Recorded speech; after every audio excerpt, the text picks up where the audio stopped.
한 주간 평안하셨습니까? 책 속 풍경의 신윤희 목사입니다.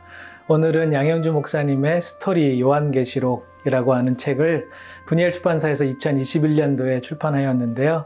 오늘 스토리 요한계시록에 대해서 함께 나누려고 합니다. 책 속에 있는 풍경을 살펴보려고 할 때 그 책 속에 많은 것들을 우리가 볼 수 있지요. 특별히 책을 출판하는 이유는 아마도 그 책을 통하여서 우리에게 귀한 정보, 또 그 안에 담긴 내용을 통하여서 저자가 독자에게 이야기하고 있습니다. 오늘 스토리 요한계시록은 저자가 우리에게 이야기하고 싶은 것이 요한계시록입니다. 요한계시록은 참 어려운 책이기도 합니다. 그래서 칼빈 주석이 다 나와 있는데 요한계시록만 칼빈 선생님께서는 주석을 하지 않은 것이죠. 그만큼 난해하기도 하고 어렵기도 하고 또한 그 안에 수많은 난해한 비유들과 환상들과 등장인물, 그런 걸 볼 때 이게 쉽지 않은 책이라는 것을 우리는 잘 알고 있죠. 그러다 보니까 많은 경우에 요한계시록이 잘못 오용될 때도 있고요.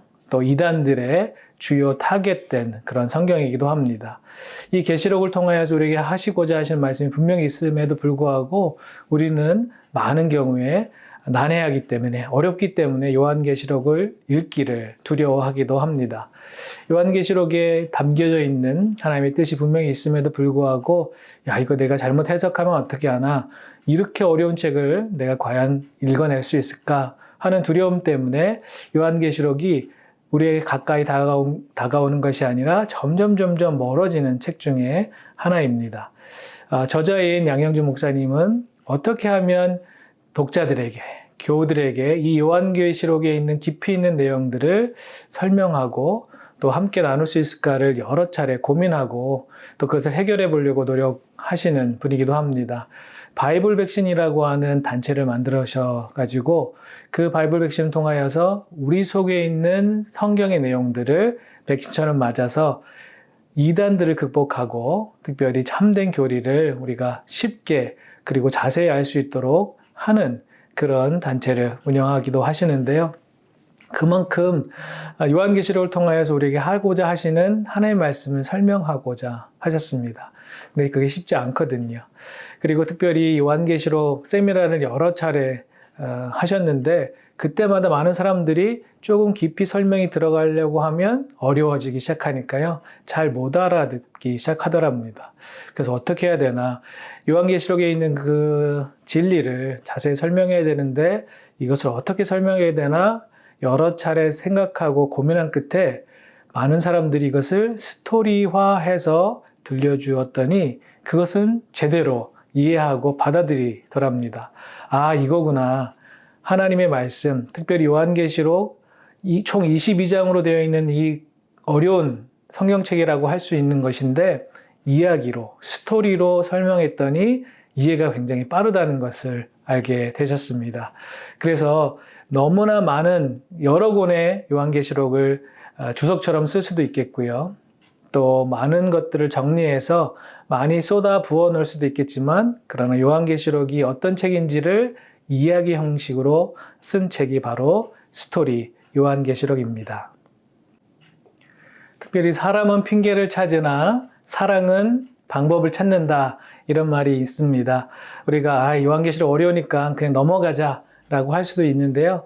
양영주 목사님 이 책을 출판하면서 그 깊이 있는 곳에 독자를 사랑하고 또 요한계시록을 잘 전달하기 위해서 여러 방법들을 사용했습니다. 특별히 책을 보면요, 이렇게 그림이 그려져 있습니다.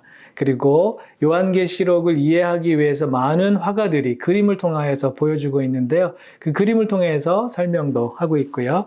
특별히 이런 식으로 책 속에 사파들을 넣어서 그 당시 그것이 과연 무엇을 의미하고 무엇을 뜻하는지를 여러 그림과 또 도해와 그리고 그것을 설명하기 위한 다양한 방법들을 사용해서 책 속에 담아 두었습니다. 이해하기에 굉장히 좋고요. 그 그림을 보면 어떤 생각을 하게 되는지, 특별히 화가들은 그 장면을, 그 그림을 어떻게 표현할지를 굉장히 자세하게 표현해 두었습니다. 이 책은 총 22장으로 구성되어 있습니다. 요한계시록이 총 22장이잖아요. 그래서 한 장 한 장을 즉 성경책과 이 책을 같이 놓고 보면 아, 이 책이 이런 의미였구나. 이 성경 구절이 이것을 말하는 거였구나. 분명히 알 수 있게 됩니다. 그래서 이 책은 요한계시록 성경과 함께 옆에 두고 같이 볼 때 더 시너지 효과가 큰 책이기도 합니다. 여러분, 요한계시록 두려운 책이 아니라는 것, 이 스토리 요한계시록을 읽으면서 알게 됐고요. 수많은 비유와 또 환상, 그리고 그것에 정리된 내용들, 그것을 통하여서 요한을 통하여서 본 참된 하나님의 일하심과 역사하심을 정말 스토리 요한계시를 통해서 정리가 되고요. 또 확실히 알 수 있는 방법이기도 합니다. 이 책을 옆에 두고 요한계시록을 한번 같이 읽어보는 것, 그리고 시시때때로 읽다가 요한계시록이 이거 어려운 건데 어떡하나 할 때 이 스토리 요한계시록을 열어본다면 많은 도움을 받을 수 있으리라 생각합니다. 여러분, 요한계시록은 두렵거나 또 힘들거나 또 읽기 어려운 책이 아니라 그 속에 담겨있는 하나님의 귀한 말씀을 우리의 시대로 이야기를 통하여, 스토리를 통하여 우리에게 들려주는 이 책에 힘을 입어서 한번 열심히 읽어내서 하나님의 계시의 말씀을 우리의 삶에 적용하는 저와 여러분 되면 좋겠습니다. 그렇게 요한계시록 한 번 더 읽어보길 원하는 이들에게 스토리 요한계시록의 일독을 강력히 추천합니다. 감사합니다.